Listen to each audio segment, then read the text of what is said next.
আফা আফা আফা আরে কি রে ভাই, তুই এখনো যাস নাই? কেমনে যাবো? দেখ শার্টটারে কি অবস্থা করছে। কাল চরে বলছি শার্টটা ভালো করে ধুয়ে শুকা দিয়ে রাখিস। ও গাবের কষ দিয়ে পুরো শার্টটা নষ্ট করে ফেলাইছে। আজকে আমার কলেজ অনুষ্ঠান, আমি কিভাবে যাবো? এই বান্দ্রি বাচ্চারে দিয়ে কোন একটা কাজ ঠিকঠাক মতো করাইতে পারি না। ওরে দিছস তুই পরিষ্কার করতে, আরো উল্টে আরো গাবের কষ মাখায় রাখছে। ওর আজকে আমি এমন অবস্থা করবো, ও বুঝবো বছরে কয়টা।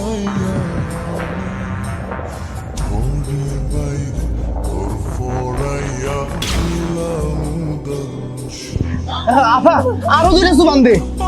আমি কি করছি? তুমি আমার সকালে বান্দ্রি বাচ্চা, তোরে আমার ভাই কইছিল শার্টটা ধুয়ে দিতে, আর তুই কি করছিস? তুই আরো উল্টা শার্টটারে গাবের কষ মাখায় রাখছিস। এটা কেন করছিস? মা, দেখো আমি সত্যি বলতেছি। আমি সকালের মধ্যে কামের কাছে বসে যাই। সে মুখে মিথ্যা কথা, তাই না? তুই গাবের কষ মাখাস নেই, তাহলে আরেকজন এসে মাখায় দিছে। যত বড় মুখ না তত বড় কথা। মা, কালকে রাত্রে মামা আমার এই শার্ট দিছিল ধোয়ার জন্য। আমি ভাবছিলাম আজকে সকালে ধুবো, তাই ওই লাল বালতিটাই রেখে দিছিলাম। কি তুই ওই লাল বালতির ভিতরে এই শার্ট ভিজাইছিস? হারামির বাচ্চাই করছে কি?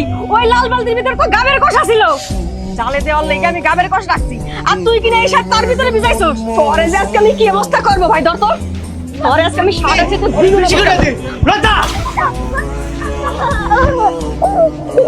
আব্বা, তুমি আমার বাঁচাও, তাহলে মা আমার বাড়িতে সবাই বাইরে ফেলাবো। আরে মা, তোরে এবার কিচ্ছু পেতে পারবো না, তোর বাপাই হবে। এই জানো তুই ওর সাথে এরকম করতেছিস সৎ মায়া বললা? আচ্ছা তোর এই বাড়িতে আমি কি জন্য আনছি? তোরা দেখাশোনা করার জন্য আনি নাই? আমি তোর যখন বিয়ে করছি তোরে কি বলে করছি? আমি করছি আমার ছোট্ট একটা মায়া আছে, মায়ের মা মরে গেছে, নতুন মায়া। তুমি মা হয়ে থাকতে পারো না, তখন তুই আমারে কি বলছিলি? তুমি কোনো চিন্তা করো না, আমি ওর মা হয়ে থাকবো। আর এটা তো থাকার নমুনা। আরে চুপা মনে করবো কি? তোমার মেয়ে কি করছে জানো? এই যে দেখো, আমার ভাইয়ের কলেজে যাওয়ার জন্য এত সুন্দর শার্টটা, ও সেই শার্টটারে ধুয়ে পরিষ্কার না করে উল্টারও গাবের কষের ভিতরে ভিজায় রাখছে। ওরে মার মনে কি করবো?